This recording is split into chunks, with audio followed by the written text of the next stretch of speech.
আসসালামু আলাইকুম বন্ধুরা। আজকে ভিডিওটা একটু অন্যরকম হবে, কারণ আজকের ভিডিওটা তোমাদের সঙ্গে একটা কাজের বিষয়ে কথা বলতে চাই। কাজের বিষয় বলতে, তোমরা যদি কেউ বিদেশে আসতে চাও, আমি যেমন মসজিদে কাজ করি, তোমরা দেখতে পাচ্ছ পেছনে আমার মসজিদ। যদি মসজিদের ক্লিনিংয়ের কাজ এবং যে কোনো কাজ, গালফ কান্ট্রি বলো এবং আরও যা যত দেশ আছে কাজের জন্য যেখানে মানুষ যায়, যদি তোমরা যেতে চাও, তো আমার কাছে ভালো একটা এজেন্টের সন্ধান আছে। আমি যে এজেন্টের মাধ্যমে এসেছি, যদি তোমরা যেতে চাও তো অবশ্যই যে স্ক্রিনে দেওয়া নাম্বারটা তোমরা প্রথম থেকে দেখতে পাচ্ছ, এই নাম্বারে যোগাযোগ করতে পারো।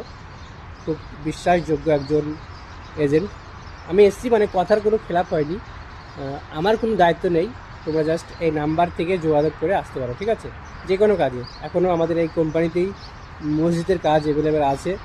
যদি তোমরা আসতে চাও তো অবশ্যই এই যে নাম্বার দেওয়া আছে, নাম্বারে যোগাযোগ করবে যে কোনো কাজে, ঠিক আছে? ধন্যবাদ।